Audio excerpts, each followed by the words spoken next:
एक बार की बात है, हरिनगर नाम के गांव में लोग बड़ी हंसी खुशी रह रहे थे।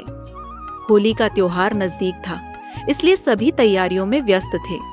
उसी गांव में एक परिवार रहता था, जिसमें आनंद, उसकी पत्नी मधु और उनकी बेटी मुन्नी और बेटा रोहन थे। आनंद की एक छोटी सी किराने की दुकान थी। चूंकि होली आने वाली थी, उसने अपनी दुकान के आगे गुलाल, रंग, पिचकारी और सारा होली का सामान रख दिया था। अरे भैया, ये पिचकारी कितनी की दी? भाई 50 रुपए की है। अरे कुछ कम तो करो, 2 लेनी है। चलो भाई, त्योहार का समय है तो 80 रुपए दे देना 2 पिचकारी के। और गुलाल और रंग भी चाहिए क्या तुम्हें? हाँ भाई, कुछ रंग के गुलाल भी पैक कर देना। इन दिनों उसकी दुकानदारी बहुत अच्छी चल रही थी और इसी वजह से वह रोज देर से घर लौटता था। लेकिन एक दिन काम में ज्यादा व्यस्त रहने के कारण उसे रात के 12 बजे घर लौटने में देर हो गई। आनंद मन ही मन सोचने लगा, बच्चे मुझसे बहुत नाराज हो जाएंगे। उन्होंने कहा था कि आज जल्दी आना। अब मैं क्या करूं? अच्छा, मैं ऐसा करता हूं, उनके लिए गुलाल और गुब्बारे ले जाता हूं, वे खुश हो जाएंगे। घर जाते समय उसे रास्ते में एक चौराहा मिला कि जमीन पर एक मटका गुलाल, एक काली गुड़िया और कुछ अजीब सी चीजें पड़ी थीं। लेकिन आनंद ने इन पर ध्यान नहीं दिया और आगे बढ़ गया। जैसे ही उसने गुड़िया के ऊपर पैर रखा, अचानक उससे काला धुआं हो निकलने लगा। अरे ये सब क्या है?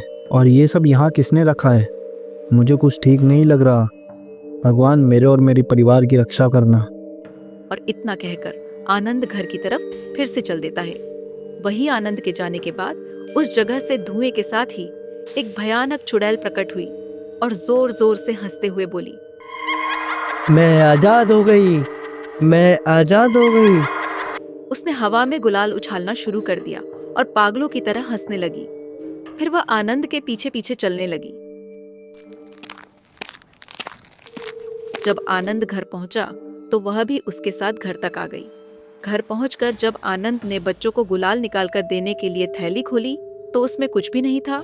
अरे मैंने तो खुद यहाँ गुलाल रखा था, यह कहाँ चला गया? क्या पता, रास्ते में गिर गया हो।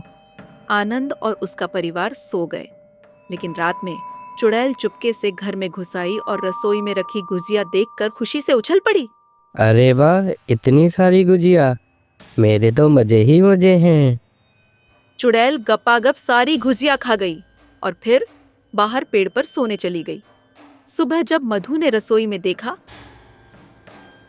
तो वह हैरान रह गई।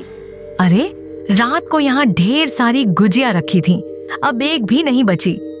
उसने गुस्से में बच्चों को बुलाया और कहा, सच सच बताओ, गुजिया किसने खाई? माँ, मैंने एक भी गुजिया और मिठाई नहीं खाई है। हाँ माँ, और मैंने भी नहीं खाई है। मधु परेशान हो गई। लेकिन बात यहीं खत्म नहीं हुई। उस दिन मधु घर के आंगन में बैठकर कचरी और पापड़ बना रही थी और चुड़ैल दूर बैठकर सब देख रही थी और मन ही मन सोच रही थी, वाह, आज तो मजा आ जाएगा, कचरी और पापड़ खाने को मिलेंगे। शाम को मधु ने कचरी पापड़ डिब्बों में बंद कर दिए और सबको छुपाकर रख दिया। लेकिन चुड़ैल को सब पता था। रात में जब सब सो गए तो चुड़ैल फिर से रसोई में आई और सारे डिब्बे में से निकालकर खा गई। अरे, इनको क्या लगता है कि मुझसे डिब्बे छुपा लेंगे? फिर उसने सारी कचरी और पापड़ भी खा ली और पेड़ पर जाकर सो गई। अगली सुबह जब मधु ने डिब्बे खोले तो वे खाली थे। हे भगवान, ये सब कौन खा गया? मधु ने बच्चों को फिर डांटा, लेकिन बच्चे रोते हुए बोले, हमें तो पता ही नहीं था कि डिब्बे कहाँ रखे गए हैं। अब मधु बहुत परेशान हो गई। दिन में जब आनंद दुकान पर होता तब लोग उसे अजीब नजरों से देखते और पूछते, आनंद, तू हर समय चेहरे पर रंग क्यों लगाए रखता है? लेकिन आनंद बिल्कुल चुप रहता है। दरअसल दिन के समय चुड़ैल आनंद के शरीर पर कब्जा कर लेती थी। चुड़ैल को खाने पीने और होली का बहुत शौक था। एक दिन आनंद अपने भैया भाभी के घर होली मनाने गया। चुड़ैल भी उसके साथ चली गई। भाभी ने टेबल पर खूब सारा खाना और मिठाइयां रखी। चुड़ैल यह देखकर खुश हो गई। अरे वाह, आज इतना सारा खाना, आज तो मजा ही आ जाएगा। उसने तुरंत आनंद के शरीर में प्रवेश किया और सारा खाना एक झटके में खा गई। भैया भाभी डर कर बोले, आनंद, तू अचानक से इतनी अजीब आवाज में क्यों बोल रहा है? आनंद बिना कुछ कहे वहां से चला गया। भैया को शक हो गया और वह चुपचाप उसके पीछे पीछे चल पड़े। रास्ते में आनंद पागलों की तरह खुद से बात करने लगा और खुद पर गुलाल उड़ाने लगा। भैया ने तुरंत घर जाकर मधु को सारी बात बताई। हमें कुछ करना होगा, नहीं तो एक बार होलिका दहन हो गया तो इस चुड़ैल से पीछा छुड़ाना मुश्किल हो जाएगा। उन्होंने तुरंत एक तांत्रिक को बुलाया। बाबा मेरे पति को बचा लो, उनके अलावा हमारा कोई नहीं है। बेटी तुम चिंता मत करो, सब ठीक हो जाएगा। इतने में आनंद भी वहां पर पहुंच गया और जब तांत्रिक ने मंत्र पढ़े तो चुड़ैल आनंद के शरीर से बाहर निकल आई। तुम यहाँ क्या करने आई हो और इस इंसान के पीछे क्यों पड़ी हो?